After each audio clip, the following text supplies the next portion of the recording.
Lecture 69 start करते हैं जी। Kaif 1 FAR 1 का तवज्जो चाहिए सबकी। यार ये बंद कर दो, इसकी आवाज़ बहुत ज़्यादा आ रही है।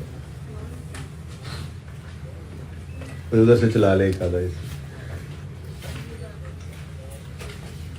एक मिनट खामोश हो। अच्छा जी, अभी तक बंद नहीं हुआ ये? अच्छा, हो जाएगा सही। अच्छा जी, कल का लेक्चर जो है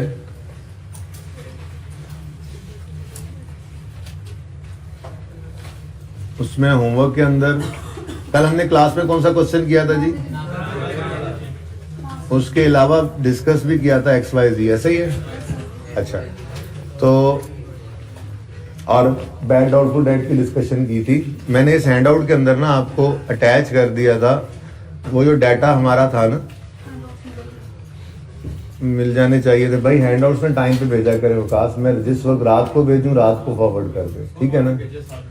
ये एक पेज मैंने ऐड कर दिया था आपके हैंडआउट्स में ही, तो आपको रिसीव हो गया होगा।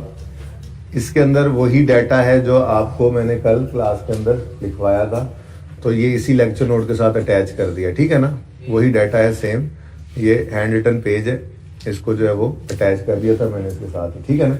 अच्छा, कल के लेक्चर नोट्स में मैंने होमवर्क के अंदर एक तो XYZ लिमिटेड आपको कहा था कि आप ट्राई कर लेंगे। कितने बच्चों ने ट्राई किया XYZ को? हो गया था? वो आसान सवाल था, उसमें कोई खास ऐसी उसमें जान नहीं थी सवाल के अंदर इतनी ज़्यादा, ठीक है। फिर भी जिन बच्चों ने बुक्स ले ली हैं वो सोल्यूशन को देख लीजिएगा, जिन्होंने नहीं ली वो लेकर देख लीजिएगा या साथ वालों से जी मैच कर लीजिएगा, ठीक है। अब मैं उस पर टाइम ज़ाया नहीं कर रहा। क्वेश्चन बैंक का एक क्वेश्चन था, हॉट सॉस लिमिटेड। इसके अंदर कितने बच्चों ने ये ट्राई किया? कितने बच्चों ने ये हैंडआउट के अंदर नहीं किया? चलें कोई बात नहीं, ये फिर आज पे यही रख लें, आज भी इसी को होमवर्क में रख लें। क्वेश्चन बैंक का क्वेश्चन ज़रा ओपन करें अपनी बुक्स जिन्होंने ली हैं, कैश फ्लो का टॉपिक उसमें ओपन करें, कैश फ्लो का टॉपिक ओपन करें। इसमें क्वेश्चन बैंक के क्वेश्चंस कहाँ पे हैं? पास पेपर्स के बाद होंगे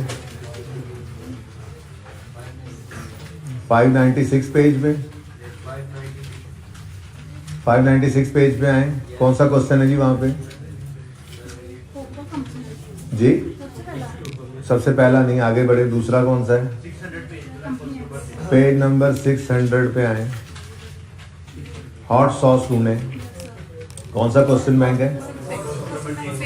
क्वेश्चन बैंक का नंबर 6 है, तो ये अब पेज शेज आप खुद देख लेना, ठीक है। ये मैंने वैसे तो कल के होमवर्क में डाला था, कर लेना चाहिए था आपको, लेकिन अब आज लाजमी कर लीजिएगा भाई साहब। हैंड आउट टाइम पे भेजा करें, बच्चे ऐसे ही ना फिर यहाँ पे बहाना बना लेते हैं, ठीक है ना। ओके चलिए ठीक है, फिर अब ये तो रह गया। होमवर्क के अंदर मैंने एक नया सवाल भी लिख दिया है, और आज एक डिफरेंट तरीके से कैश फ्लो का सवाल करना सीखना है हमने। क्वेश्चन आपके सामने है, 7 नंबर का क्वेश्चन है, प्रिपेयर कैश फ्लो स्टेटमेंट कह रहा है जी वो, ठीक है। क्वेश्चन आपके सामने है, देख लें, यही क्वेश्चन है बस। ये क्वेश्चन नंबर 8 सबको नजर आ रहा है? कैमरा में भी नजर आ रहा होगा जी। ओके चलें, इस सवाल को पढ़ें। मैं तो कहता हूँ 2 मिनट पढ़ के इसको सोचें कैसे हो सकता है, ठीक है। ये पास पेपर 8 है, AB एंटरप्राइजेस, पेज 560 के ऊपर मौजूद है, बच्चे कह रहे हैं। और कैश फ्लो स्टेटमेंट उन्होंने बनाने का कह दिया, तो कोई बात नहीं। मैं यहाँ पे चमक तो नहीं आ रही आमिर भाई? AB एंटरप्राइजेस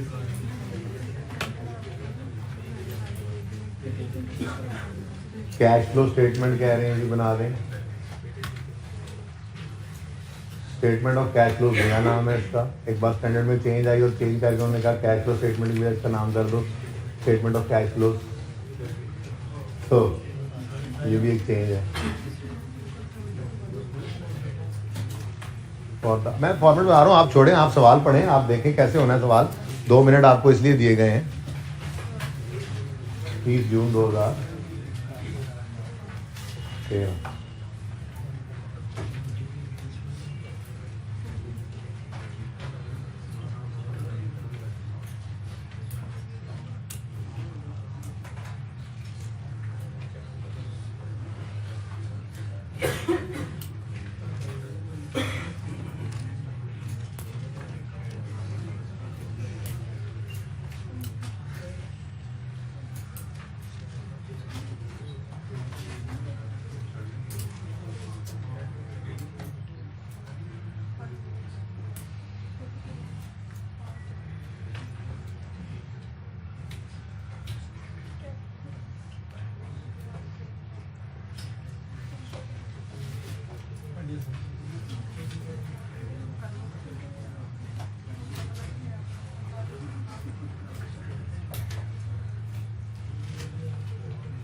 जी गप्पे लगा रहे हैं, मतलब सवाल पढ़ लिया है तो कर भी लें, मैंने कहा था पढ़ें और कर लें कुछ। इसका सवाल की रिक्वायरमेंट क्या है जी?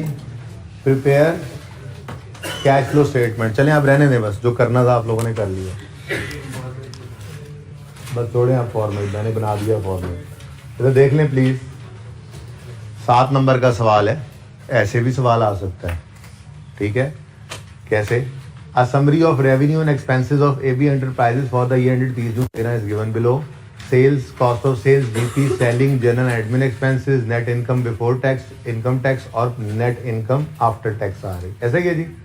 तो 122 जो है वो प्रॉफिट आफ्टर टैक्स है और 212 जो है वो प्रॉफिट बिफोर टैक्स है। हमारा स्टार्टिंग पॉइंट क्या होता है जी? तो जो डाटा मिलता जाए वो लिखते जाए। 212 ये हमने टिक कर लिया। उसके बाद रिटेन्ड अर्निंग्स का अगर कॉलम, रिटेन्ड अर्निंग्स का अगर लेजर बना रहे हो तो फिर उसमें 212 की बजाय 122 जाएगा, ये आपको बता दिया था। क्योंकि ये क्या है, वो नेट इनकम बिफोर को पीबीटी इसको हम लिखते थे और ये टैक्स है तो फिर ये प्रॉफिट आफ्टर टैक्स है। तो ये आपका स्टार्टिंग पॉइंट है कैश फ्लो का, और पैड जो है ये रिटेन्ड अर्निंग्स में नजर आया करता है, ठीक है ना? या कैपिटल के अकाउंट में, अगर सिर्फ कैपिटल का अकाउंट बन रहा हो तो ओके। अब ऊपर सेल्स हैं, कॉस्ट ऑफ सेल्स हैं, सेलिंग एडमिन वगैरह हैं। कोई इधर उसने हमें अदर इनकम वगैरह नहीं बताई हुई, gain and loss and disposal है, कोई इंटरेस्ट है, इसलिए फिलहाल तो सिर्फ एक ही फिगर हमने उठाई। और अब आगे बढ़े तो आगे सवाल में बैलेंस शीट वगैरह कोई नहीं दी हुई, ठीक है? मज़े की बात यही है कि अब इसी डाटा से हमने कैश फ्लो बनानी है, ठीक है? लेकिन अगर आप गौर करें ना तो उसने net changes working capital items की दे दी हैं, ठीक है? कैश ने तो जाना होता है, आपको पता है, कैश एंड कैश इक्विवेलेंट में, तो इसको तो छोड़ दें, ठीक है? आगे बढ़ते हैं। ट्रेड रिसीवेबल्स नेट बता दिए उसने, कितने? 74। क्या हो रहा है 74 से? वो हमारा जुगाड़ यहाँ पे काम भी आ गया, ठीक है ना? अगर डेटर क्रेडिट हो रहे हैं तो वर्किंग कैपिटल में कैश को क्या दिखाना पड़ेगा, ठीक है? अब उसूल वही रखना है, कैश को हम ले जाएंगे वर्किंग 1 के लिए, वर्किंग कैपिटल में नहीं आता, आपको पता है ना? फिर डेटर्स हैं, इन्वेंट्रीज हैं, प्री पेमेंट्स हैं, एक्रूवल्स हैं, ये सब के सब जाएंगे वर्किंग कैपिटल चेंजेस के अंदर, ठीक है? सही है? उसके बाद टैक्स पेएबल है, तो टैक्स पेएबल का हम क्या बनाया करते थे?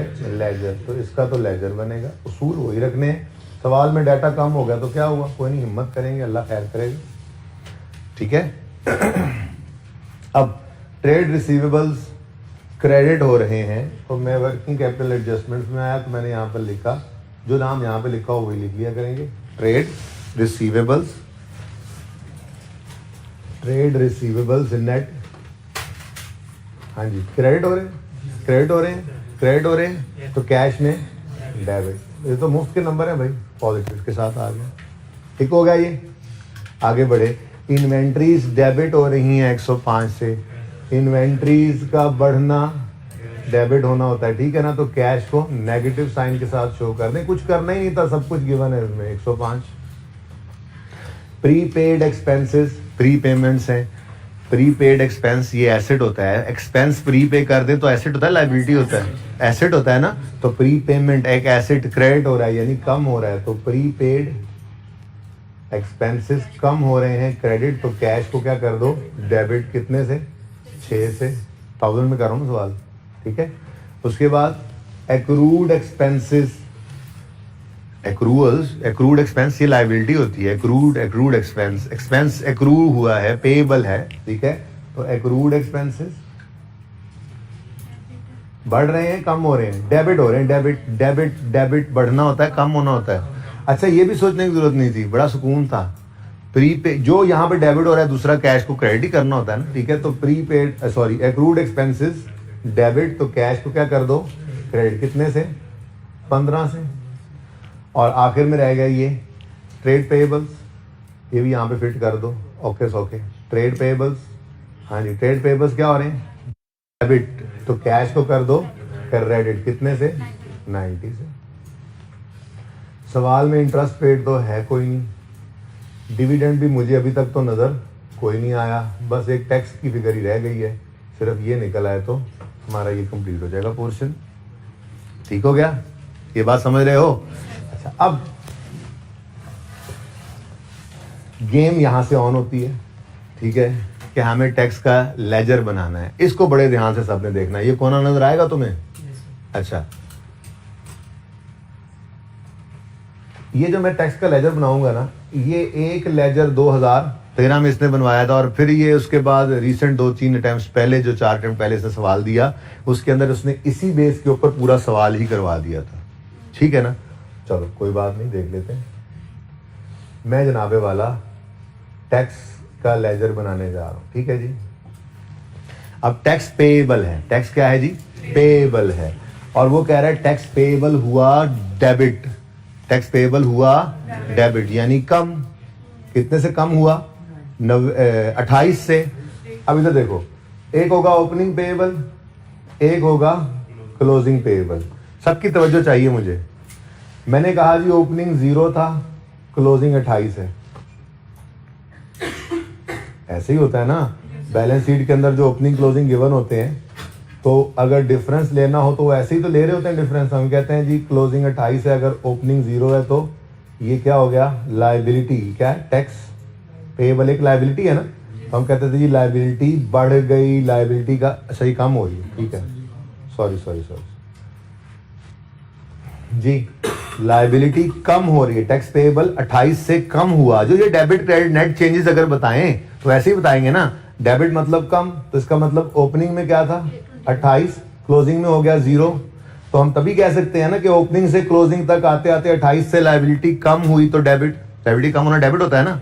तो यहां पर मैंने कहा जी ब्रॉड डाउन 28 था, कैरी डाउन 0 हो गया, अज्यूम किया मैंने। कोई तकलीफ? अच्छा, आपको तकलीफ हो रही है तो आप इसको 128 कर दो, लेकिन फिर इसको 100 कर देना। समझ रहे हो? नहीं, आप कहते नहीं जी हम तो इसको 1028 कहेंगे, कह लो, इसको 1000 कह देना। अब बात समझ रहे हो?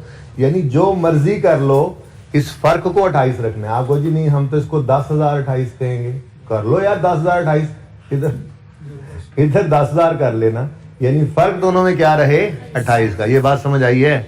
ये बात समझ आई कि एक लायबिलिटी है वो 28 से कम शो करनी है, 28 से कम शो करनी है, तो जो मर्जी अज्यूम कर लो इस क्लोजिंग को, ओपनिंग 28 से ज्यादा होना चाहिए। क्या मतलब? यहां पे आपने अज्यूम किया ना इसको, अगर 0 तो ये हो जाएगा 0 जमा 28, ठीक है, यानी 28।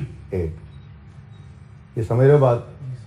क्यों? क्योंकि हमने ये बताना है कि ओपनिंग से क्लोजिंग तक आते आते लायबिलिटी 28 से कम हुई है।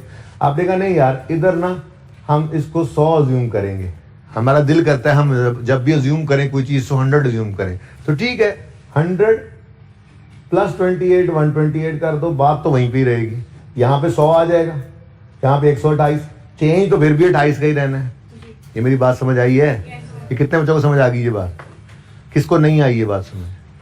अजम्पशन लिए सिंपल सी, ठीक है ना जी। यहाँ पे जो उसने लिखा हुआ था ना, इनकम टैक्स पेएबल एक लायबिलिटी है, वो डेबिट हो रही है, लायबिलिटी नहीं समझ आई बेटा? अच्छा, 28 से लायबिलिटी कम शो करनी है ना, तो कुछ भी अज्यूम कर लो, कुछ भी अज्यूम कर लो, लेकिन फर्क 28 का रखना है, ठीक है। तो हम बिल्कुल नॉर्मल ज्यादा चीजें अज्यूम नहीं करते, 100 अज्यूम करें और 28 जमा करें, नहीं, हम फिर चीजों को सिंपल ही रखते होते हैं। हम फिर यही कहेंगे एक 28 था 0 हो गया, फर्क ही बताना है ना। कैश फ्लो के अंदर तो चेंज ही ले रहे होते हैं, हमें क्या ओपनिंग में क्या पड़ा होता था, बैलेंस शीट में क्लोजिंग में क्या पड़ा होता था, हम तो क्या कहते थे बस चेंज पकड़ो, ठीक है ना। तो 28 का चेंज यहां से शो कर दिया, यहां तक कोई मसला? अच्छा, अब सवाल के अंदर गए, ये 28 का चेंज तो हमने, क्योंकि इसको हम वर्किंग कैपिटल चेंजेस में नहीं लेके जा सकते थे, इसका तो लेजर बनता है इसलिए लेजर बनाया। अब लेजर तो मजबूरन ऐसे ही बन सकता था। अब हमें एक और फिगर यहां से मिल गई इनकम टैक्स एक्सपेंस की। ये एक्सपेंस का लेजर है, ये किसका लेजर है जी? एक्सपेंस का लेजर है। एक्सपेंस के लेजर में कैश किस तरफ आता है? डेबिट साइड पे, क्योंकि एक्सपेंस डेबिट कैश क्रेडिट होता है, तो फिर टैक्स एक्सपेंस की फिगर क्रेडिट साइड पे नजर आएगी, प्रॉफिट एंड लॉस वाली। और ये फिगर सवाल में हमें गिवन है 90 रुपए, तो बैलेंसिंग कैश कितना आ गया फिर 118। ठीक हो गया जी।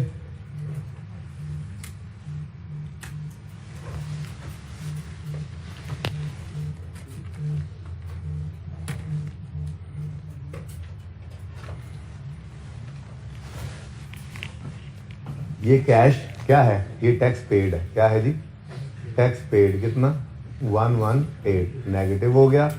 और ये वर्किंग नंबर जो भी होगी, आप इसको वर्किंग वन ही कह लें, चलो 1 कह लें, 2 है चलो 2 कह लें। वो कैश एंड कैश इक्विवेलेंट की वर्किंग पता नहीं करते हैं नहीं करते, ठीक है। तो बाद चलो आपने वर्किंग 2 कह दिया, ये लिख दिया। और टैक्स एक्सपेंस को यहाँ ऐड बैक कर देंगे। क्यों, starting point profit after tax नहीं है कि टैक्स इसमें से माइनस हो चुका हो, बल्कि प्रॉफिट बिफोर टैक्स है, इसमें से टैक्स माइनस हुआ ही नहीं हुआ, इसलिए यहाँ पे ऐड बैक नहीं करते। ठीक हो गया जी, सवाल हो गया खत्म फिलहाल यहाँ तक। और नीचे कहता है depreciation for the year amounted to 68, less हो चुकी है डेप्शन प्रॉफिट की, इस फिगर तक आते आते तो ऐड कर दो। डेप्रीसिएशन कितना 68, ठीक है जी। अब रह गया सिर्फ कैश, तो भाई कैश भी इसी तरह से ही है। वो कह रहा है जी कैश बढ़ गया है, कैश मैं यहाँ पे ना ऐसे करके वर्किंग नहीं करता, तो चलो आपने वर्किंग कहना तो इसको वर्किंग 1 कह लेना, ऐसे ही आप समझाने के लिए कह रहा हूँ। तो वो क्या कह रहे हैं जी, कैश डेबिट हुआ है, एसेट बढ़ा है, 32 से बढ़ा है। तो वही वाली बात है जी, ओपनिंग 0 करके क्लोजिंग 32 कर लो। आपको नहीं हमने तो इसको 100 करना है तो इसको 132 कर दो, 1000 करना है तो 1032 कर दो, लाख करना है तो 1,32,000 कर दो। 32 का फर्क रखना है, क्योंकि वो बता रहा है चेंजेस की फॉर्म के अंदर डाटा में दिया हुआ है कि 32 से एसेट का ओपनिंग क्लोजिंग का डिफरेंस ही होता था ना, नेट चेंज। तो ओपनिंग से क्लोजिंग तक जाते हुए डेबिट बता रहा है, मतलब बढ़ा है 32 से। तो जो मर्जी अज्यूम कर लो, ठीक है, 32 का फर्क रखना है आपने, ठीक है। तो मैं अगेन वही बात करूंगा कि हम तो ज्यादा चीजें अज्यूम करने की बजाय कम से कम अज्यूम करने की तरफ जाते हैं, ठीक है ना, कि पहले 100 अज्यूम करें और फिर 100 में 32 जमा करें। क्यों भाई, सिंपल रखो, 0 था 32 हो गया, फर्क तो 32 ही रखना है, ठीक है। तो ओपनिंग कैश कितना है, और कुछ है नहीं, कैश ओपनिंग कितना है 0, ठीक है जी। बस अभी क्लोजिंग तो हम बैलेंसिंग निकाला करते हैं, ठीक है। अब सवाल के अंदर सब डाटा हमने उठा लिया हुआ है, ठीक है। ये डेप्रिसिएशन की भी 68 की हमने एडजस्टमेंट कर ली, ठीक है। अब जरा चलो कैलकुलेटर उठाओ, 212 में ये ऐड करो, चीजें लेस करो और आंसर बताओ। 32 ही आ गया, लो ऐसा ही पता लग गया। अच्छा, उसके बाद कोई इन्वेस्टिंग एक्टिविटी सवाल में नहीं है, कोई फाइनेंसिंग एक्टिविटी नहीं है, ठीक है। तो यहां पर 0 और 0, तो ए बी सी का टोटल आ गया 32 पॉजिटिव, ठीक है। इसमें आपने 0 ऐड किया तो आंसर आ गया 32 ही पॉजिटिव, ठीक है। तो कैश फ्लो तुम्हारी सही बन गई है, लेकिन बताना ये मकसूद था कि भाई इससे परेशान नहीं होना कभी, कोई डाटा ही नहीं है पूरा, ये हो गया वो हो गया, जो हो सकता था वो कर दिया। ये फाइटर्स की निशानी होती है ना, फाइटर्स की। बैठे हो कुछ मुंह उठा के, यार बैलेंस शीट ही नहीं है, यार अब क्या होगा, इन्वेस्टिंग एक्टिविटी में कुछ आ ही नहीं रहा। यार तुम्हें क्या लगे, कुछ नहीं है, जो गिवन है उससे सवाल करो, अल्लाह खैर सलाह, जो डाटा अवेलेबल है उससे सवाल कर डालो, जो आपको पता लग रहा है वो कर दो। जो चीजें आ रही सीधे सीधे नंबर थे, ये 7 नंबर का सवाल था तो कुछ नहीं था, लेकिन मैंने फॉर्मेट फिर भी पूरा बना दिया आपके लिए, ठीक है जी, सही है। लेकिन ये जो आपने किया है ना, 28 से 0 पे आए या 0 से 32 पे गए, ये इस सवाल की सबसे इंपॉर्टेंट बात थी, वरना इस सवाल में कोई जान नहीं थी, ये सवाल तो हो ही जाना था। ये सवाल को नोट करना है तो कर लें, लेकिन आप एक ड्रम नाम का सवाल होगा उस पर जंप करें जी। ड्रम लिमिटेड जूनियर अकाउंटेंट 14 ही है, जरा देखें, मेरे पास अब पुरानी बुक है इस वक्त।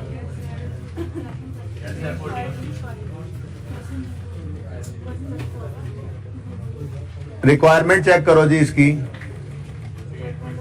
स्टेटमेंट ऑफ कैश फ्लो बना दो यूजिंग इनडायरेक्ट मेथड, यही मेथड तो हम कर रहे हैं, शुक्र है इनडायरेक्ट बोला उसने, वरना तो ये सवाल ही ना कर सकते। तो मैंने भी यही देखा है कि इनडायरेक्ट मेथड लिखा हुआ है, उसके बाद तो सवाल तो आपके साथ ही देखूंगा। ओके, ले भाई, ड्रम लिमिटेड का जूनियर अकाउंटेंट है, उसने कोई जूनियर अकाउंटेंट है ना, अब जूनियर तो जूनियर ही होता है, आपको पता है, उसने कुछ कारनामा हाय सर अंजाम दिए हैं, जूनियर अकाउंटेंट, ये नोट कर रहे हैं, चले 2 मिनट लें, 2 मिनट लें, कर लें इसको।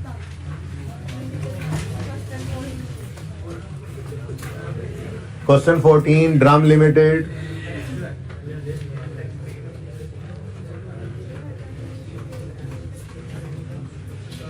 ये सवाल कैसा लगा? अच्छा वैसे आज तक ये होता है, आज तो टाइम कुछ इस तरह, सवालों की तरतीब हर बार बदल ही जाती है, नए सवाल भी आ जाते हैं, उस्ताद की तरतीब भी बदली होती है, वरना मैं यूं किया करता था, सुनो प्लीज, कि ये सवाल पहले करवा दिया करता, पहले होमवर्क में देता था, फिर कहता था अगले दिन कि हाँ भी हुआ, बच्चे कहते थे सर टेक्स्ट की समझ नहीं आ रही, टेक्स्ट की समझ नहीं आ रही, फिर ये बात समझा देता था, उसके बाद फिर कहता था ड्रम वाला अब करो, लेकिन चलो अभी तो कह दिया ना, तो ड्रम वाला शुरू करें, कोशिश करें, जरा पढ़ तो लें एटलीस्ट, सवाल को पढ़े तो सही सब बच्चे जिन्होंने नोट कर लिया है। एक मिनट जरा मेरी तरफ तवज्जो करें, पहली लाइन लिखी हुई है, junior accountant of drum limited has prepared following statement of cash flows for the year 31 December 18, ये उसने कैश फ्लो बनाई है, ठीक है ना, ये पहली लाइन मैंने इसलिए पहले पढ़ दी क्योंकि अब मैं इसको ऐसे करके प्रेजेंट करना चाह रहा हूं। एडजस्टमेंट 6 ठीक, थोड़ी सी कहानी रह जाती है, चलो कोई नहीं, खैर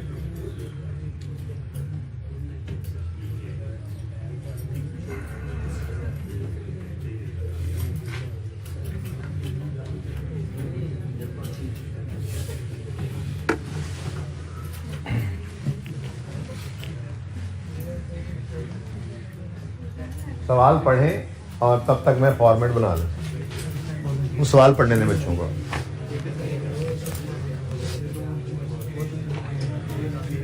ये पढ़ के बताएं जरा, वैसे हो सकता है ये सवाल, उसने भी इंक्रीज डिक्रीज वाली कोई चवलें मारी हुई है कैश फ्लो के अंदर, पता नहीं कैसी कैश फ्लो बनाई है, हमने अपने हिसाब से बनानी है, हमें नहीं पता। अटेम्प्ट क्या है इस सवाल की?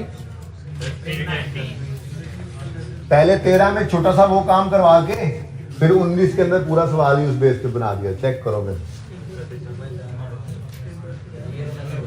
ड्रम वाले सवाल से पहले सिर्फ यही सवाल करवाया जाता था, बच्चों को कहा जाता था कि इसको यूज करके भी बना सकते हो कैश फ्लो। जो ध्यान देते थे उन्होंने ड्रम वाली अटेम्प्ट में कर लिया सवाल, और जो ध्यान नहीं देते थे बातों पे वो फिर अगली बार ध्यान देने लग गए। ईयर एंड क्या है बता दो मुझे? 31 दिसंबर 18।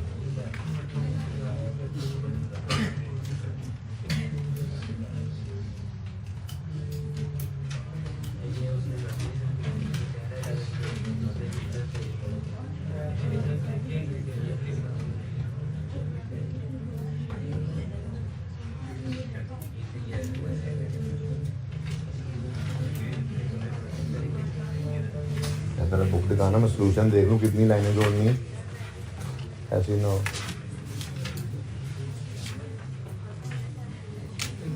कैश नॉन कैश की एडजस्टमेंट्स कितनी हैं? 1 2 3 4 को आइटम्स हैं, चलो ठीक है बस।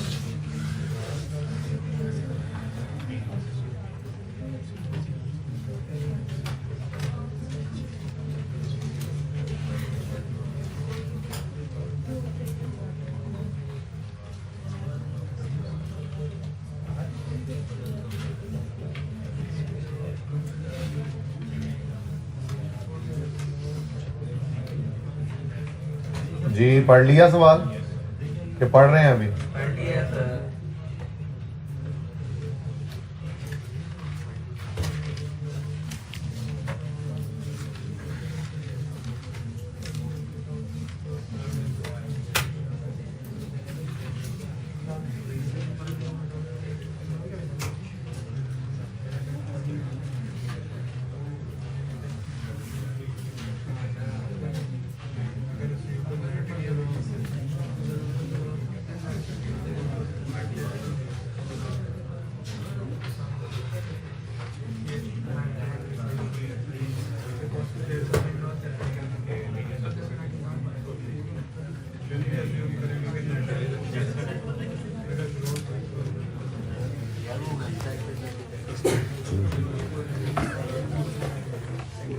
शाबाश, फिर फॉर्मेट बनाएं, ले आए आमिर भाई इधर, अब आप लोग भी फॉर्मेट बनाएं जी सब। फिर पहले फॉर्मेट बनाएं और फॉर्मेट का टाइमर है 2 मिनट। 1.5 मिनट पे लाना है जिसको, शाबाश जल्दी करें, नाम शाम सब कुछ लिख लें, सारा फॉर्मेट। इनडायरेक्ट मेथड लिखा हुआ है ना, हमारा ही फॉर्मेट, हमारा ही मेथड चल रहा है, तो फॉर्मेट बनाना आता है आपको।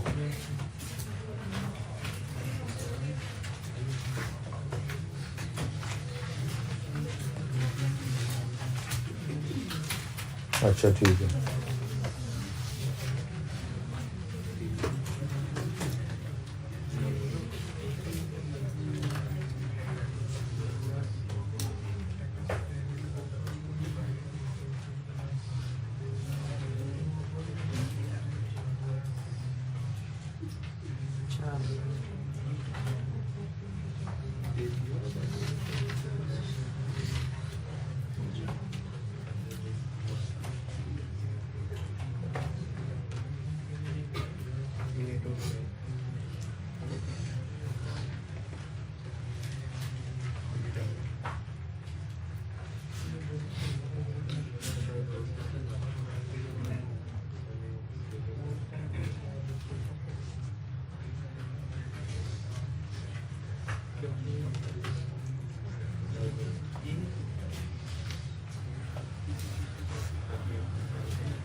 कल इंशाल्लाह रेक्टिफिकेशन ऑफ एरर का टॉपिक मिक्स करेंगे इसके साथ।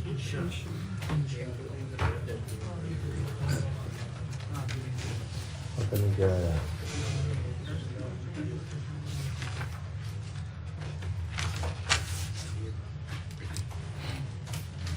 रुपीज, डाटा किस में गिवन है जी? रुपीज इन थाउजेंड में गिवन है।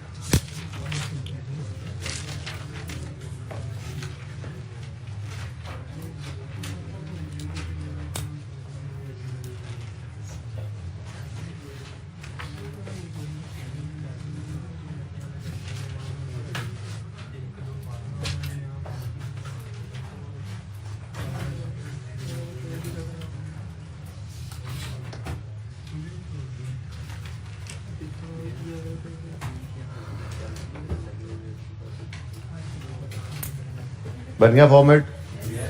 करें शुरू कहानी। चलो, ऊपर वाली अंग्रेजी आपको पढ़ा दी थी मैंने। अकाउंटेंट ने, जूनियर अकाउंटेंट ने ये चांद चढ़ाया है, मतलब ये कैश फ्लो बनाई है, ठीक है। अपनी तरफ से उसने बस कुछ बना दिया है। ऑपरेटिंग एक्टिविटीज में रिटेन्ड अर्निंग्स भी ला रहा है, डिविडेंड पेएबल भी, पता नहीं कौन कौन सी उसने क्लासिफिकेशन क्या की हुई है, छोड़ो इस बात को। हम तो बस इस डाटा को यूज करके अपने लेजर्स ओपन कर लेते हैं। वो पता क्या कह रहा है? ये कहानी आपने पढ़ी है कि कौन नहीं पढ़ी? कह रहा है जूनियर अकाउंटेंट ने एक बड़ी मेहरबानी की, क्या? Inform you that he has taken the difference of opening and closing balances of each balance sheet item. ये उसने बड़ी मेहरबानी की कि उसने जो भी इधर किया है ना एक्टिविटी, जिसमें जो चीज डालता रहा है, ये तो चलो हम सही कर लेंगे। एक मेहरबानी उसने क्या की? बैलेंस शीट के हर आइटम की ओपनिंग क्लोजिंग का डिफरेंस उसने ले लिया, यानी कि कंप्लीटनेस इंश्योर हो रही है कि सारा कुछ यहाँ पे पड़ा है, पड़ा हो रहा और शक्ल में, कोई मसला नहीं, ठीक है।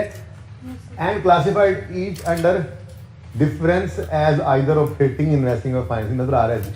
He further informed that statement is tied up with the cash balances appearing in the balance sheet, ठीक है जी। यानी कि ये जो कैश है वो कह रहे हैं कि जी ये भी बैलेंस शीट के अंदर जो गिवन है ना, कैश ओपनिंग और क्लोजिंग, ये वही गिवन है, यानी ये उठा के अपनी वर्किंग वन में लिख लेंगे, ठीक है। अच्छा, उसके बाद कहता है लेकिन इसने ये चीजें इग्नोर कर दी। एक पॉइंट में डेप्रिसिएशन है, दूसरे पॉइंट में डिस्पोजल है, तीसरे में प्रोविजन है, चौथे में डिविडेंड है, पांचवें में इंटरेस्ट है, छठे में ट्रेजर टेबल के अंदर कुछ पड़ा हुआ है तो ठीक है, कोई मसला नहीं है। हम तो लेजर वाले आइटम्स के लेजर बना लेंगे और वर्किंग कैपिटल वालों को वर्किंग कैपिटल में ले जाएंगे और working one cash and cash equivalent को वर्किंग वन में ले जाएंगे। ठीक है, तो एडजस्टमेंट्स पढ़ लेते हैं ताकि ये पता लग जाए कौन सी एडजस्टमेंट्स किसके साथ अटैच्ड हैं, ताकि वो फिगर लिखते हुए ध्यान कर लें। ठीक है, तो पढ़ें जी, एडजस्टमेंट्स पढ़ लें एक बार। सवाल आधे घंटे का है लेकिन हम इस पर पौना घंटा लगा देंगे, उससे भी ज़्यादा टाइम लगा देंगे, कोई मसला नहीं। ठीक है, फॉर्मेट वही है जो बन गया, और तो रहा कुछ नहीं पीछे। असल तो मुश्किल मेरे लिए फॉर्मेट ही होता, आपके लिए भी है ना, फॉर्मेट ही मुश्किल होता है ना। अच्छा, वैसे कैश फ्लो का टॉपिक है, अब सही से बताना कैसा लगा कैश फ्लो का? इजी है ना। अब इसके अंदर सबसे मैक्सिमम मुश्किल बात वही है जो कल करेक्शन मैंने करनी है इसके अंदर इंक्लूड, उसमें भी आप 80% 90% सवाल कर चुके होते हैं वैसे ही, बस वो थोड़ा सा मसला आता है करेक्शन का, और वो भी मसला कोई नहीं है, वो एक बार कर लेंगे तो वो भी समझ आ जाएगी। ठीक है, उसके बाद जब हम डायरेक्ट मेथड पे मूव करेंगे ना तो आप कहेंगे यार ये पहले क्यों नहीं कराया, ये तो आसान। आपको पता है ये मुश्किल काम करने की आदत हमें पहले होती है, जरा मुश्किल काम से बंदा मुश्किल से गुजर के आ जाता है ना तो फिर आगे आसानियां वैसे भी हो रही होती हैं तो और आसानियां भी अल्लाह दे देते हैं, तो वो मेथड वैसे ही आसान है। ठीक है ना, तो कैश फ्लो का टॉपिक एक ऐसा टॉपिक है जो आपको 70-80% मार्क्स लाजमी दे देगा, सवाल जितना मुश्किल मर्जी हो जाए, लेकिन 70-80% मार्क्स उसको मिलेंगे जो टेस्ट में ट्राई करेगा। अब आज का जो टेस्ट है उसके अंदर सारी चीज़ें थोड़ा ही वैसे ही होंगी जैसे हमने 4-5 सवाल यहाँ पे किए हैं। ठीक है, 2-4 चीज़ें तो उसके अंदर होंगी ऐसी जो आपको परेशान करें, तो आपने परेशान नहीं होना, आपने अपना पूरा फॉर्मेट बनाना है, जो मैक्सिमम काम कर सकते हैं वो कर देना है आपने। आप यकीन माने, आप ऐसा करके एक बार देखें, आपका पेपर का वो सवाल पास लाजमी हो जाएगा, और ये कॉन्फिडेंस आपको बेटा टेस्ट में ही मिल सकता है। तो 2-4 चीजें तरतीब से चल रहा है, प्रॉफिट अगर लॉस आ जाए तो कभी सोचा ही नहीं।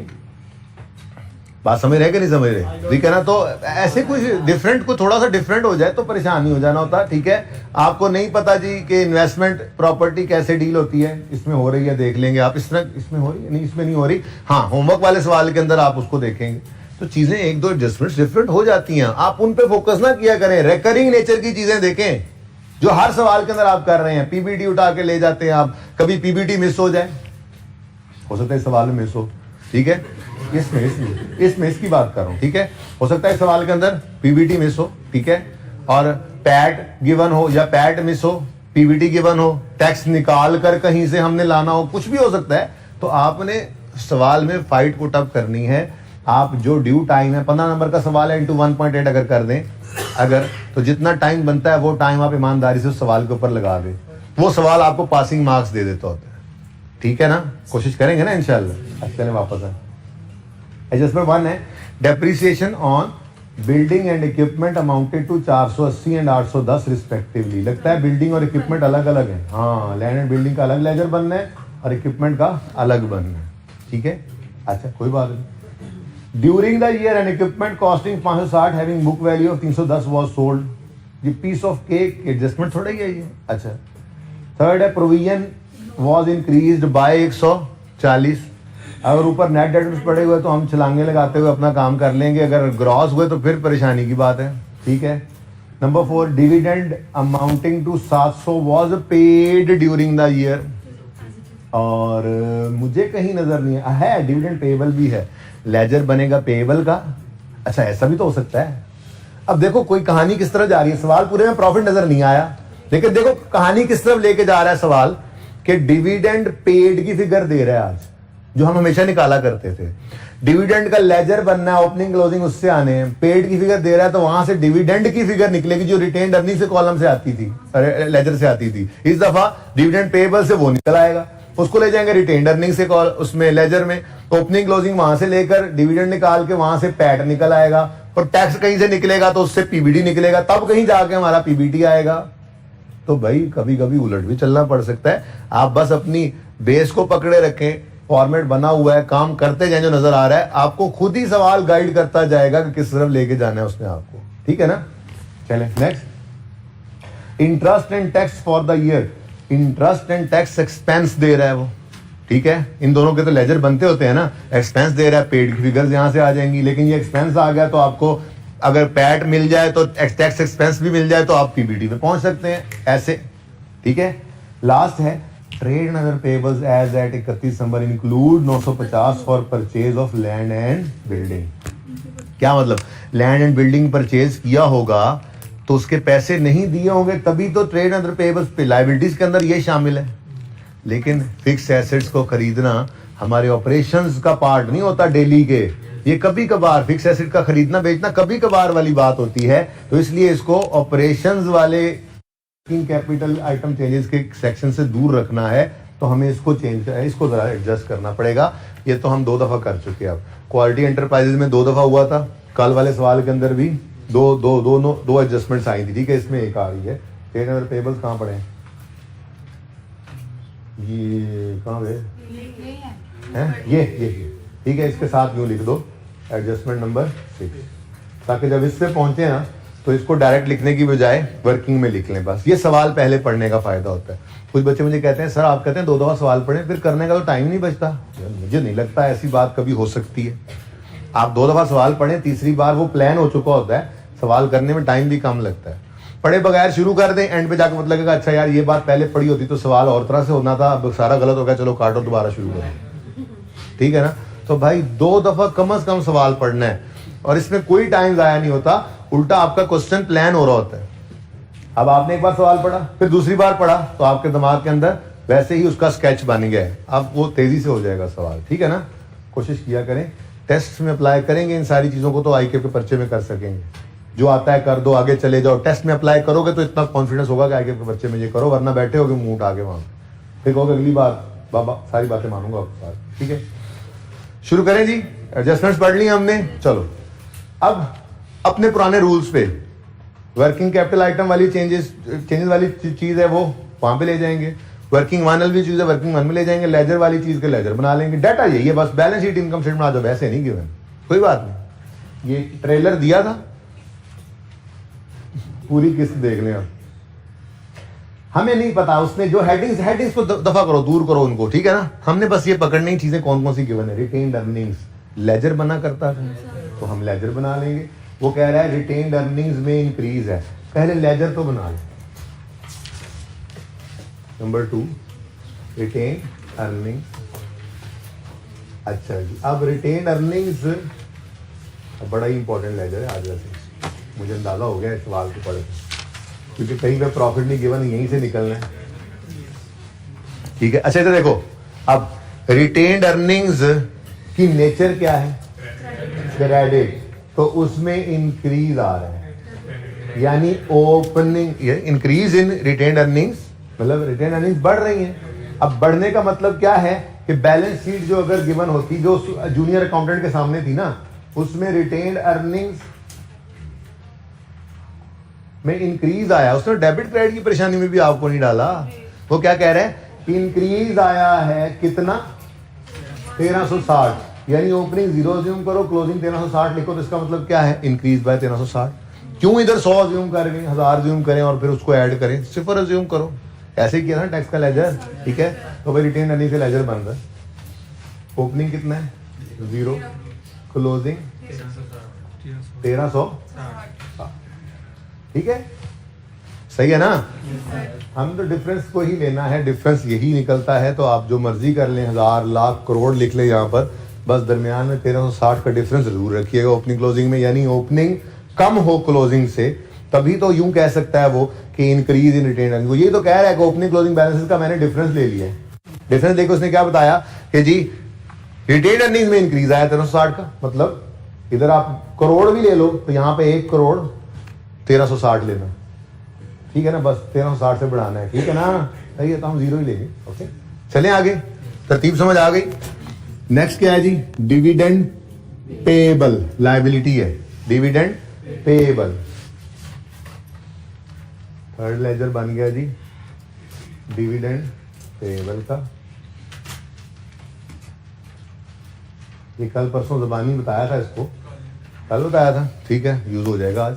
ठीक है, अब इसमें भी क्या आ रहा है, इंक्रीज, ओपनिंग से क्लोजिंग की तरफ जाते हुए डिविडेंड पेएबल में 200 का इंक्रीज है, तो ओपनिंग 0, क्लोजिंग 200। यहाँ पे बैलेंस शीट बनाने की जरूरत नहीं है ना, इस तरह से समझ आ रही है सबको। कोई कंफ्यूज है तो अभी बता दें। आगे बढ़े फिर। ट्रेड रिसीवेबल्स और वो भी नेट हैं, तो इधर आओ। अच्छा कहो सॉरी भाई, आपको हम इस मेथड में फिर इग्नोर ही किया करेंगे, हम जान छुड़ाएंगे, मुसीबत में खुद को डालने की जरूरत नहीं है। एक ग्रॉस करके पहले और फिर दो काम करें, कोई जरूरत नहीं है। नेट गिवन है, नेट से काम करो, ठीक है। तो ये एडजस्टमेंट तो उड़ गई, लेकिन ट्रेड रिसीवेबल में आना कहाँ होता है? लेजर में, वर्किंग वन में। अच्छा, वर्किंग कैपिटल आइटम में, तो फिर तो काम आसान हो गया, ठीक है जी। ये तो वैसे ही आसान काम है। डेटर्स बढ़ रहे हैं या कम हो रहे हैं? माइनस, कम हो रहे हैं, ठीक है। तो डेटर्स ट्रेड रिसीवेबल्स ही लिखो। ट्रेड रिसीवेबल्स कम हो रहे हैं यानी क्रेडिट हो रहे हैं, तो दूसरा इम्पैक्ट कैश को कर दो डेबिट। कितने से? वो फिगर ही गिवन है, कोई कैलकुलेटर भी यूज करने की जरूरत नहीं पड़ रही। नेक्स्ट है जी इंटरेस्ट पेएबल। इंटरेस्ट एक्रूड मतलब इंटरेस्ट पेएबल, लेजर वाला आइटम है, बोलो। तो लेजर ओपन कर लो।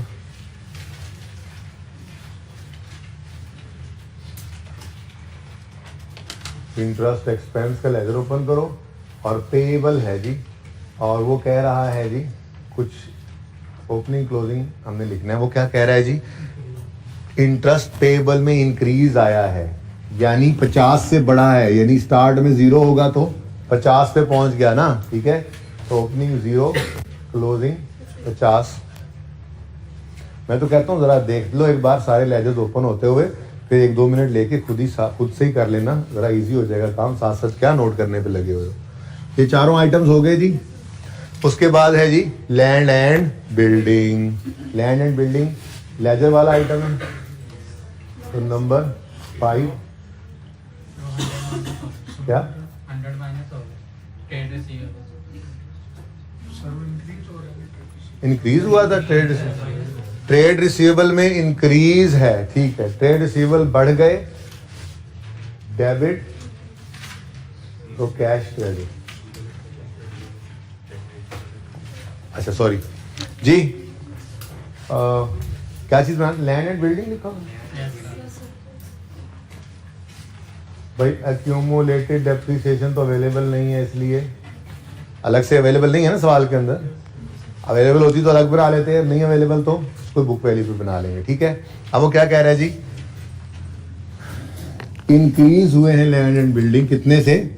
2600 से, यानी 0 था और 2600 पे पहुंच गया लैंड एंड बिल्डिंग, ठीक है ना।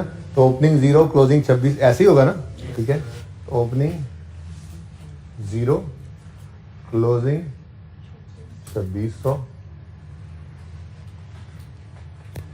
नेक्स्ट क्या है? इक्विपमेंट है, उसमें भी इंक्रीज है 1550 का। तो इक्विपमेंट का लेजर इधर बना लो भाई। क्या बेटा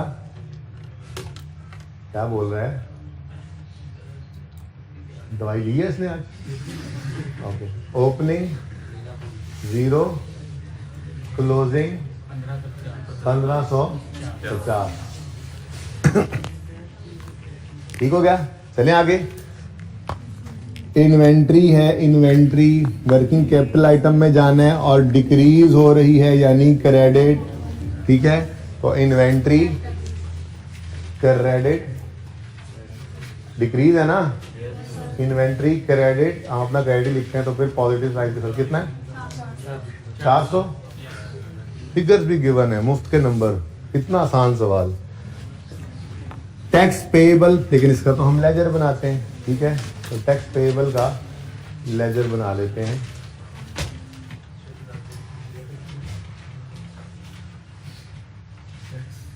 एक्सपेंस लिख लिया करते हैं अपनी आसानी के लिए और उसी में फिर पेएबल भी लिख लेते हैं, ठीक है ना।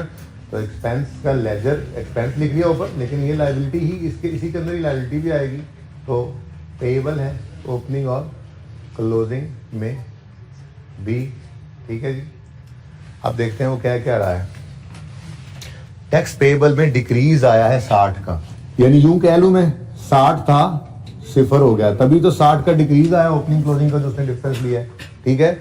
सही है, यानी ये एडजस्टमेंट बिल्कुल ऐसी ही थी, खैर से बिल्कुल ऐसी ही थी। 28 से 0 और ये 60 से 0, नहीं आई क्या भूला नहीं था कि हमने इस अटेम्प्ट में ऐसे किया था। हाँ जी बोलो, ये क्या है जी, ओपनिंग क्या है 60, क्लोजिंग 0, ठीक है।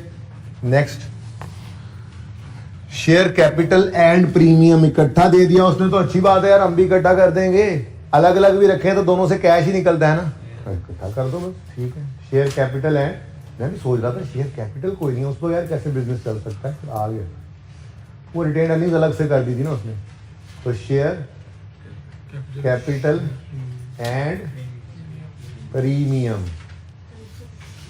जी, क्या हुआ है इसमें, इंक्रीज आया है 2350 से बढ़ा है, यानी कि ओपनिंग में 0 था और क्लोजिंग में 2300। ये लिख लें अगर वर्किंग के अंदर आसानी लगती है इससे तो, ठीक है ना जी। तो ओपनिंग बस नेचर का ध्यान रखना है लायबिलिटी एसेट की, ठीक है, डेबिट क्रेडिट नेचर को ध्यान में रखते हुए लिखते जाओ जी। ओपनिंग कितना है 0 और क्लोजिंग 2350। नेक्स्ट है, कुछ वजह भी साथ लगे हुए नोट करने में। नेक्स्ट है decrease in long term loan. Long term loan का तो लेजर बनता है, लॉन्ग टर्म लोन डिक्रीज है तो ओपनिंग में 0,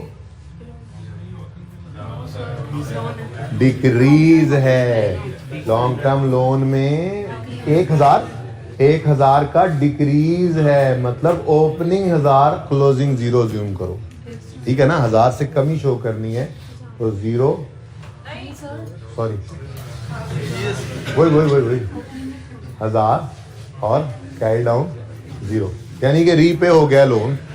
अच्छा देखो, कैश फ्लो का सवाल है ना, आप यहाँ पे 1 लाख अज्यूम कर लो, यहाँ पे 1000 कम करके अज्यूम करोगे तो फिर 1000 रुपये बैलेंसिंग इस तरफ आएगा ना, यानी यही कैश पेड ही तो निकालना है हमने कि 1000 रुपये पे हुआ, ठीक है ना, इसलिए काम चल रहा है इस तरह। ओके जी, उसके बाद है ट्रेड पेएबल्स। जाना तो इन्होंने वर्किंग कैपिटल में है, लेकिन चूंकि एडजस्टमेंट 6 इनको हिट कर रही है तो इसलिए हम ट्रेड एंड अदर पेएबल्स को यहाँ पर ले आएंगे, एज पर क्वेश्चन लिखेंगे, क्लोजिंग भी और ओपनिंग भी। अब यहाँ पर लिखना पड़ेगा, क्या कह रहे हैं जी, ट्रेड एंड पेएबल्स में 600 का इंक्रीज है, 600 से ओपनिंग से क्लोजिंग तक जाते हुए 600 से बढ़ गए तो 0 और 600, ठीक है जी। इसमें कोई एडजस्टमेंट आएगी और फिर जो नेट फिगर आएगी उसको हम वर्किंग कैपिटल में ले जाएंगे, ऐसे ही करते थे। नेक्स्ट, खत्म कहानी। ये तो cash decrease in cash balance, ये तो उसने अपनी तरफ से डिक्रीज निकाला हुआ है। ये ओपनिंग कैश है और क्लोजिंग कैश है, तो ये हमारा कैश इन कैश इक्विवेलेंट है जी। सिर्फ कैश लिखा हुआ है तो हम भी कैश लिख लेते हैं जी। ओपनिंग कैश कितना है 450 और क्लोजिंग कितना है 100।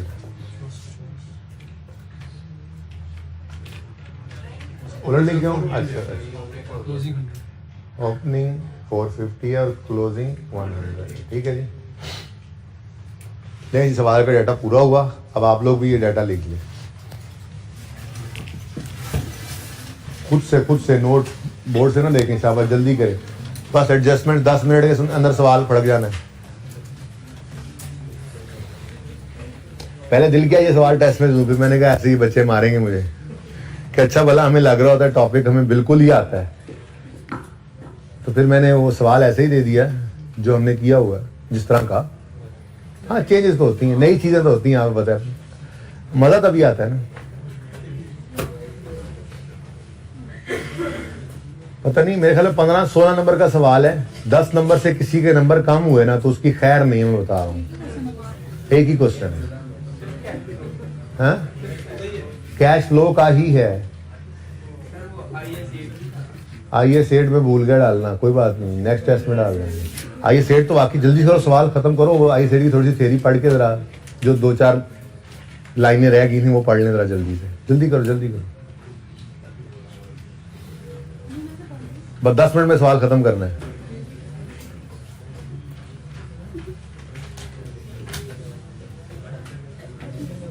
आपने सवाल के एडजस्टमेंट तो पढ़ लिए, उनमें जान कोई नहीं है, सिर्फ सवाल की किस्म इस किस्म की थी कि वो सवाल बन गया, वरना तो जान कोई नहीं सवाल में।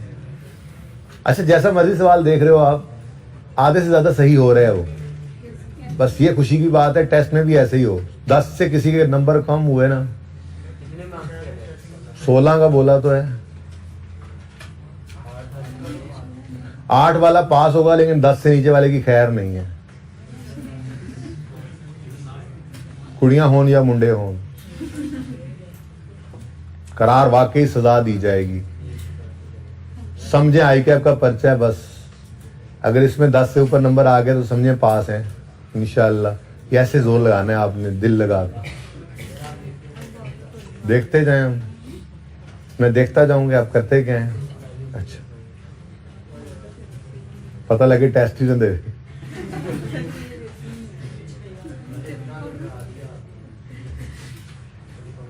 डर के आगे जीत है। स्पोर्ट्स डे पे टीम बना रहा है कोई बच्चा क्रिकेट की? कौन कौन क्रिकेट खेल रहा है? मेरे पास भी नहीं है पर मैं तो खेल रहा हूँ। पहले मैं बच्चों के साथ मिला के टीम बनाने लगा, फिर कुछ टीचर्स ने कहा कि नहीं हम उस्तादों की टीम बना रहे हैं। मैं कहा बच्चों को मार ही खानी है, चलो ठीक है मैं भी नाल खा लांगा। तो अब हम अलहदा टीम बना रहे हैं। इधर ले आए भाई।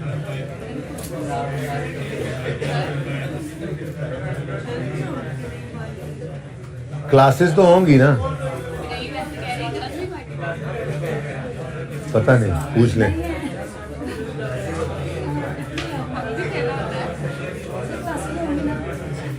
हाँ जी इंशाल्लाह रिकॉर्डिंग करूंगा।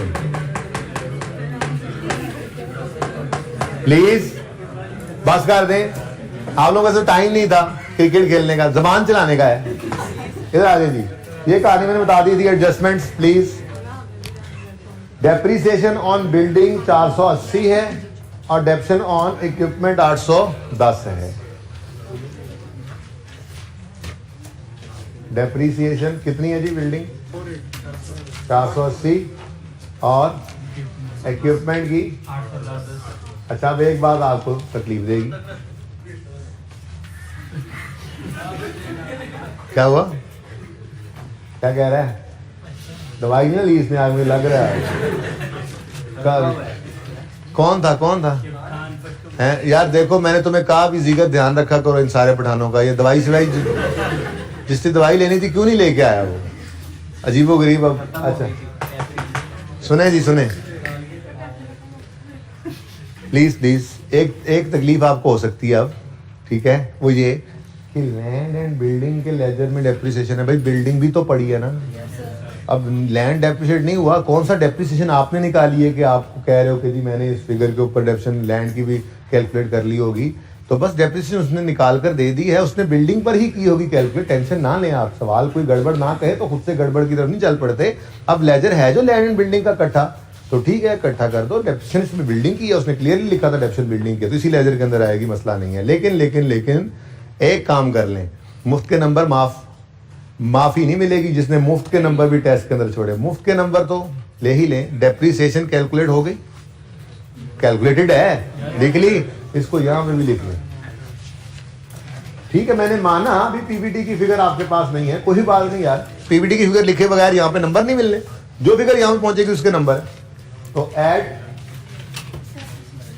क्योंकि प्रॉफिट की फिगर तक आते आते डेप्शन लेस हो चुकी होती है, तो हम डेप्रिसिएशन को क्या कर देंगे? ऐड कर देंगे। जरा बताना दोनों। 480 प्लस 810, बस वर्किंग का रेफरेंस देना, सवाल में गिवन थी कितनी? 1290। अब देखो जिसको सवाल की समझ ना भी आए ये तो वो लिख ही सकता था पर्चे के अंदर। मैं तो यहां तक कहता हूं कि जो समझ आए वो लिख दो, फॉर्मेट बना हुआ है। आपको कोई समझ नहीं आ रही सवाल की, डेप्रिसिएशन तो यहाँ पे आती है ना, वो तो लिख सकते थे। ठीक है, okay. Adjustment 1 is over. Adjustment 2, during the year N equipment costing 560 having book value of 310 was sold for 440। हमें कॉस्ट का क्या करना, हमारा तो एसेट अकाउंट ही बुक वैल्यू पे बन रहा है, तो हम ये बुक वैल्यू पकड़ेंगे 310, ठीक है जी। और ये कैश की फिगर आ गई हमारे पास, और हम डिस्पोजल का अकाउंट बना लेते हैं।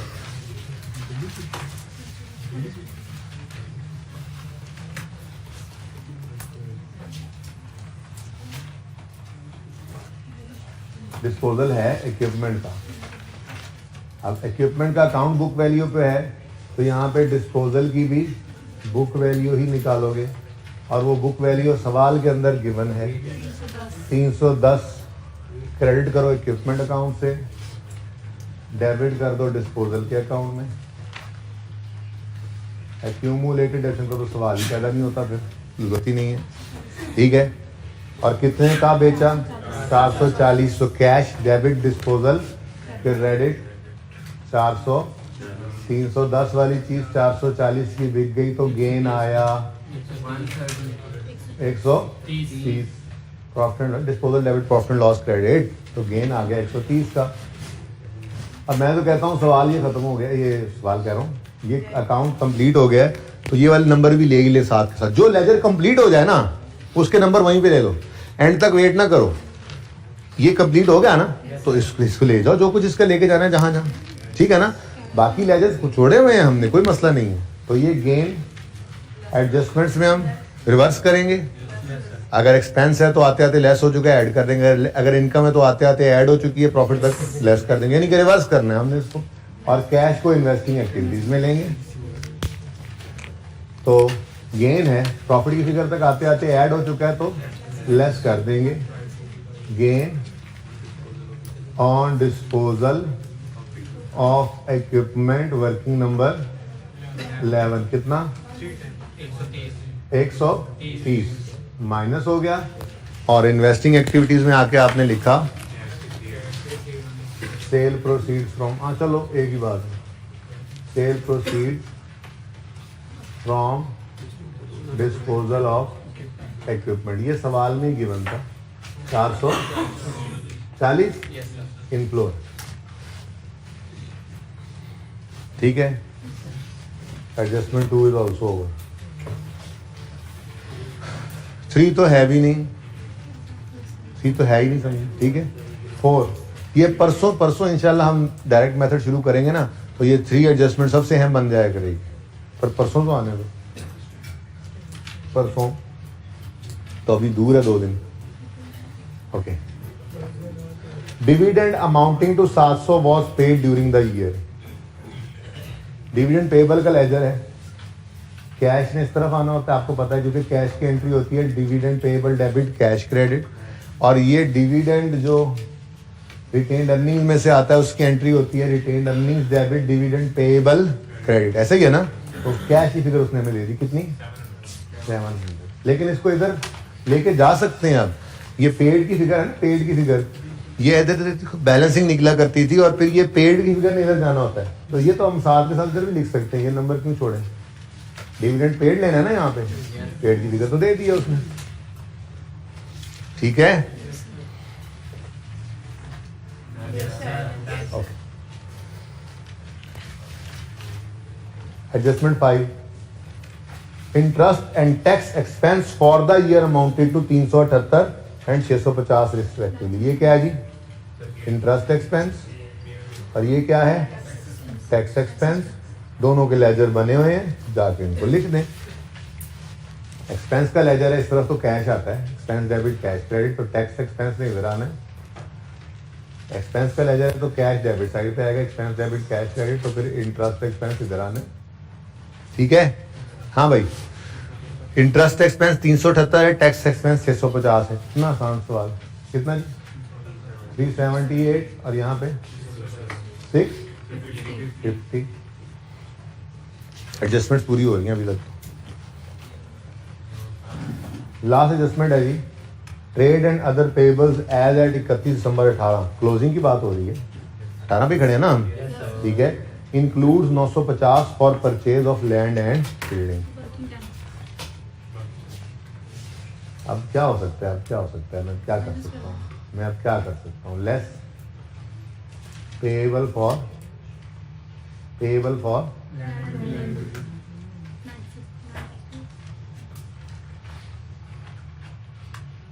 कितना जी? 950। अब यहाँ पे थोड़ी सी ऐसे बस, कोई इतना कोई मसला कोई नहीं होता यार। देखो कोई नहीं, पहले क्या हो रहा था? ओपनिंग से क्लोजिंग तक जाते हुए ट्रेड पेबल्स बढ़ रहे थे। अब हम क्या कह देंगे? ओपनिंग से क्लोजिंग की तरफ जाते हुए कम हो गए। वैसे ही इंक्रीज डिक्रीज मिला हुआ था ना हमें। ये कौन सा टोटल ट्रेड पेबल से कि आप कहें ये क्या नेगेटिव हो गया? नेगेटिव नहीं हुआ भाई, ऑलरेडी हमें दिया ही चेंज हुआ था। आप इससे परेशान हो रहे हैं, इससे परेशान हो रहे हैं। इधर देखें, मुश्किल काम कर लेते हैं। आप इसको 1000 अज्यूम कर लें तो ये कितना है? 1600। अब यहाँ पे क्या बच जाएगा? 1000 और यहाँ पे 650 बनेगा। अब आप यहाँ से देखोगे तो क्या हो रहा है? ट्रेड पेपर में डिक्रीज है कितना? 350। करना है तो ऐसे कर लो। की बात समझ आई है? या आपको सिर्फ नेगेटिव नजर ना आए, परेशान ना हो भाई। हमें ट्रेड क्रेडिटर्स नहीं दिए वैसे टोटल, क्या आपको कहो ये कहीं तो नेगेटिव हो गया? नेगेटिव कैसे? नेगेटिव नहीं हुआ भाई, हमें सारा डाटा नहीं गिवन था, हमने पहले ही चेंज लिया हुआ था। आप अज्यूम कर लो इसको 1000 तो 600 से बढ़ना है इसने, तो यहाँ पे 1600 आ गया। अब ये पॉजिटिव हो गया। अब आपकी तकलीफ कोई नहीं रहेगी। आप क्या कहोगे कि ट्रेड पेबल्स कम हो रहे हैं 350 से। क्या हो रहे हैं जी? कम हो रहे हैं 350 से। जो ऐसे करना चाहे वो ऐसे कर ले। मेरा तो दिल है कि जैसे चल रहा था काम वैसे ही चलने दो, ठीक है ना? जैसे चल रहा था वैसे ही चलने दो। यहाँ पे 0 है, यहाँ पे 350 नेगेटिव हो गया, कोई मसला नहीं। ओपनिंग से क्लोजिंग की तरफ जाते हुए 350 की कमी दिखा देंगे। जिसको जैसे आसान लगे, मैंने दोनों तरीके कर दिए हैं भाई। जिसको अगर आपको ऑनलाइन वालों पिछले वाला आसान लग रहा है तो थोड़ा सा रिवाइंड करो, पॉज करो, वही नोट कर लो, फिर इसको मत छेड़ो। बस यहाँ पे है क्या, बल्कि मुझे लग रहा है वही काम कर ले। ये ठीक है? ठीक है, चलो ठीक है। जिनको लग रहा है वो ठीक है, वो कर लें, ठीक है। अच्छा जी, ट्रेड क्रेडिटर्स में क्या हो रहा है? 350 की कमी। Trade and other payables, trade and other payables, लेकिन वर्किंग का रेफरेंस देना जरा लाजमी है। कौन सी वर्किंग है? वर्किंग 10। अच्छा जी, ट्रेड एंड पेबल्स कम हो रहे, लायबिलिटी कम हो तो डेबिट। दूसरा इंपैक्ट कैश पे होगा, पॉजिटिव क्रेडिट। जी 3। मैंने तो कह रहा सवाल खत्म हो गया, मुझे लग रहा है।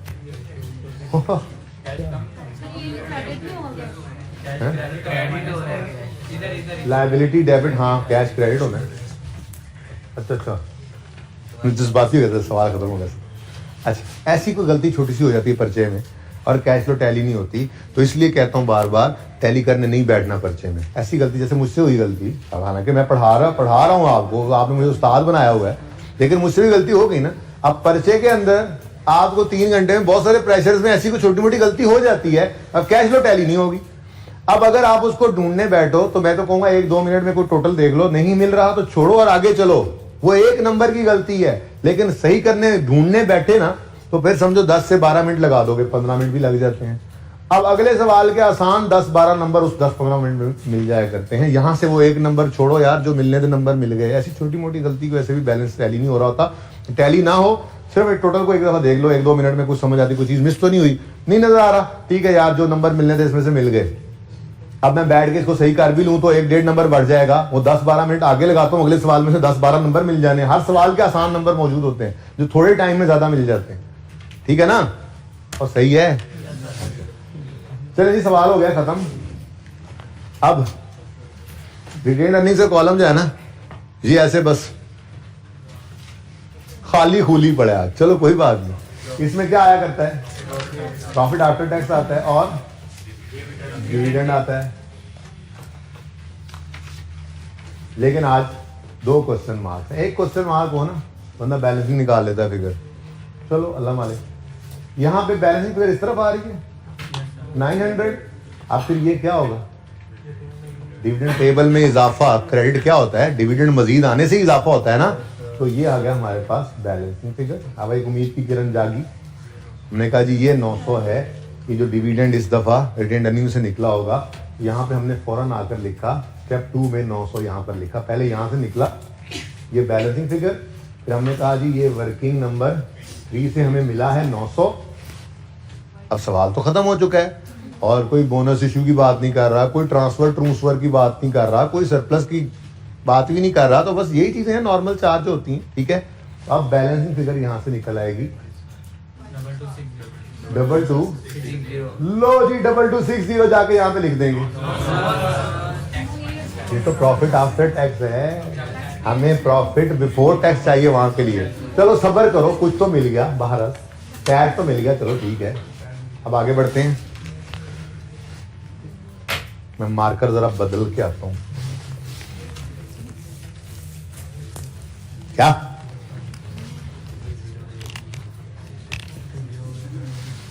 ये बैलेंस हो गया? बैलेंस हो गया। इस पे आए, इसको भी बैलेंस कर दो। 320 कैश आ गया 3।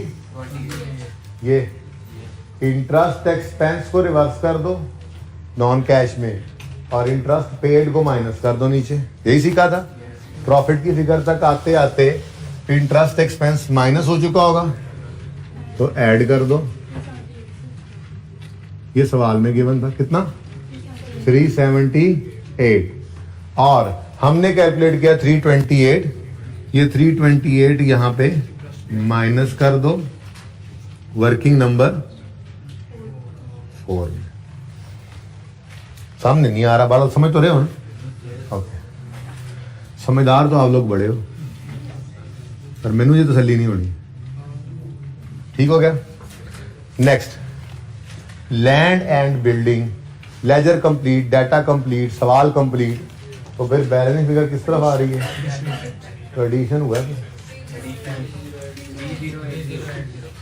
3080, addition in land and building, working 530। ये इनफ्लो होगा आउटफ्लो होगा? एसेट खरीदें तो पैसे पे करने पड़ते हैं भाई, एसेट खरीदने में पैसे आते नहीं हैं। ठीक है, आगे बढ़े। इक्विपमेंट सब कुछ तो लिख लिया, डिस्पोजल भी लिख लिया। बैलेंसिंग फिगर कितनी आ रही है इस तरफ? 2670। Addition in equipment, working number 2670। Tax expense cash बता रहा है कितना? 710। टैक्स पेड 710 आ गया वर्किंग नंबर 7 से, और टैक्स एक्सपेंस यहाँ रिवर्स कर देंगे। क्यों? माइनस हुआ ही नहीं हुआ कि ऐड बैक करना पड़े। ठीक है, नेक्स्ट, ये लेजर पूरा हो गया। शेयर प्रीमियम और कैपिटल के अकाउंट से आसान सा सवाल था, है ना? 2, 3, 5 एंड टाइम जाया के सवाल करा के मुझे लग रहा है ना? अच्छी चीज़ सीख ली है हमने। 2, 3, 50 फाइनेंसिंग एक्टिविटीज में आए तो fresh capital invested, working number point पे कर लेते हैं, जब देखेंगे क्या रह गया। हाँ? क्या कह रहा तू ना? कह रहा है 650 यहाँ ऐड ना कर लें। क्यों भाई? क्या हमारे पास जो फिगर यहाँ पे पड़ी होती है, इस तक आते आते ये टैक्स माइनस हो चुका है? तो फिर लेकिन टैक्स के अलावा सब कुछ माइनस हो चुका होता है, या प्लस। ठीक है ना? जैसे इंटरेस्ट एक्सपेंस है वो माइनस हो चुका होता है, इसलिए add back. Investment income add हो चुकी थी, वो माइनस करते हैं। कैप्शन माइनस हो चुकी थी, वो ऐड करते हैं। ठीक है ना? Okay okay okay. Long term loan cash पे कर रहे हो, यानी लोन रीपे हो रहा है 1000 का। इतना आसान है, कैलकुलेटर की भी जरूरत नहीं है। सुभान अल्लाह। अच्छा, लिख लें वर्किंग नंबर 8 कितना था? 2, 3। ये इनफ्लो है पॉजिटिव, और लोन रीपेड वर्किंग नंबर 9 में 1000 रीपेड आउटफ्लो। ठीक है, उसके बाद ये हो गया, ये हो गया, कहानी खत्म। बाकी सवाल तो खत्म हो गया, अब रहेगी बस ये फिगर। तो वर्किंग नंबर 12 कर लेते हैं इसके लिए।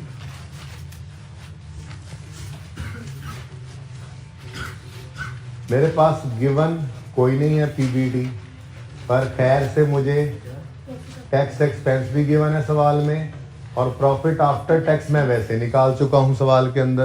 प्रॉफिट आफ्टर टैक्स मेरी वर्किंग नंबर 2 से मुझे मिल गया है कितना? 2260। टैक्स एक्सपेंस सवाल में मुझे बताया गया था, इधर से देख लो 650, ये 650 इधर आ गया, और पीबीटी आप बैलेंसिंग फिगर निकाल सकते हो। रिवर्स वर्किंग करते हो तो जो चीज़ माइनस हो रही हो प्लस कर देते हो, तो 2260 में ऐड कर दो 650 2910। ये है हमारी कैश फ्लो का स्टार्टिंग पॉइंट 2910।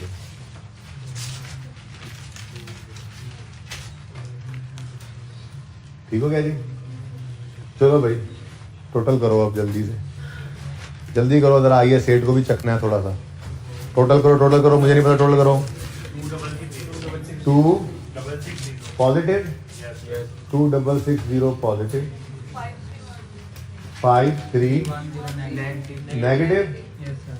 नेगेटिव 1350 पॉजिटिव, ये 2660, ये -5310 plus 1350 1300। Yes, sir. Opening cash negative है। अच्छा 1300 नेगेटिव आ गया, लेकिन फिर भी सही नहीं है, गड़बड़ है कोई। चेक कर लें, टोटल चेक करें। टोटल यही आ रहा है।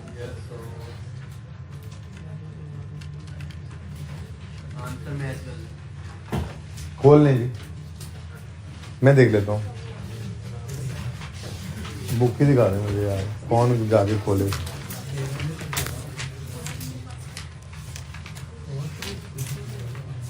दे दो पाए ना। हाँ 1350 आ रहे हैं, ये तो सही।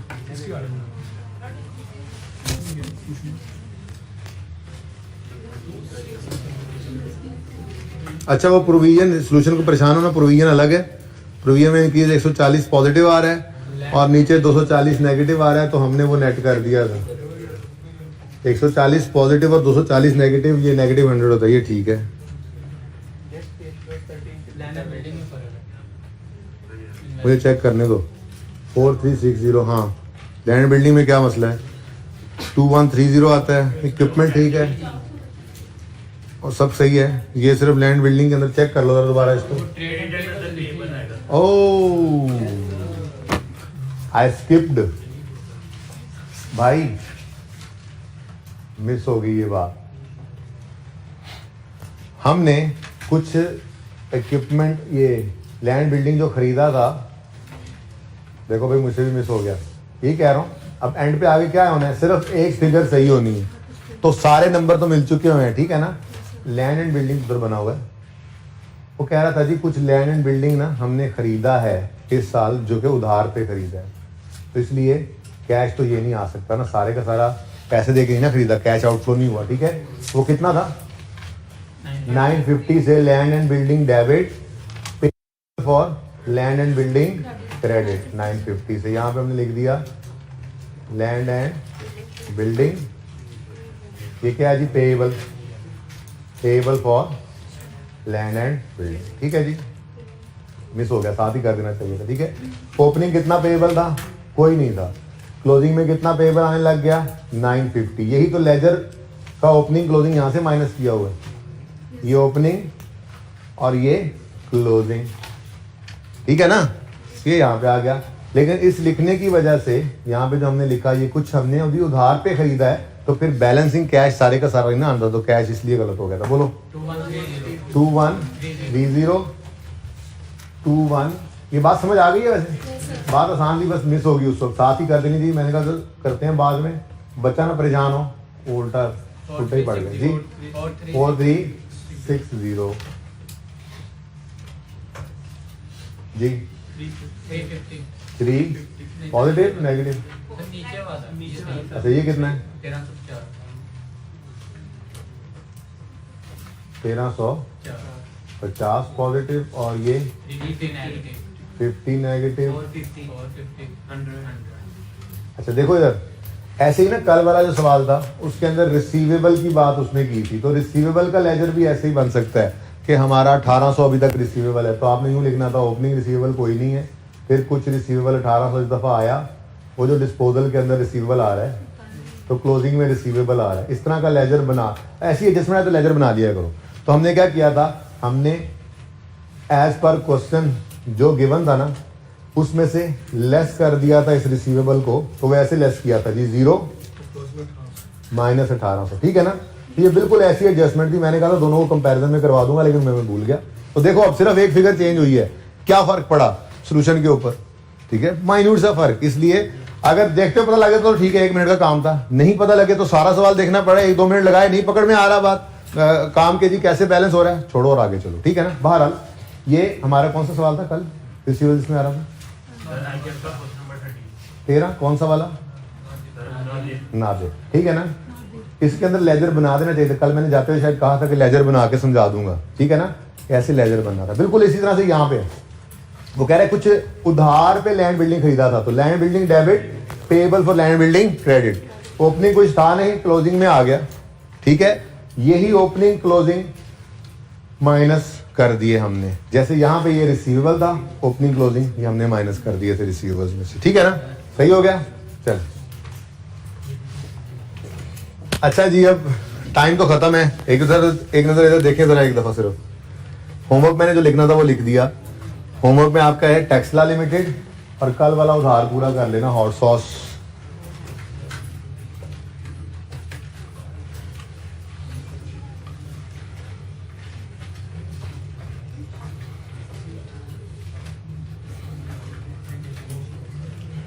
भाई ये चेंज इन एस्टीमेट को पढ़ के आना है प्लीज, एक बार ये सारा पढ़ लेना है। अब कल जो है वो हो सकता है मैं फुल फ्लैज रेक्टिफिकेशन वाला सवाल ना करवाऊं, एक छोटा रेक्टिफिकेशन का सवाल करा के आपका ज़हन बना लूं और IAS 8 की तरफ चला जाऊं जो MCQs रहते हैं। बहरहाल जो चीज़ रहती है वो तो अच्छी बात है, आप रोज ही टेंशन में रहते हैं, उसको देख रहे होते हैं, पढ़ रहे होते हैं, तो थ्योरी सारी पढ़ के एक बार ट्राई करना है आपने सारे MCQs को भी IAS 8 के, ठीक है।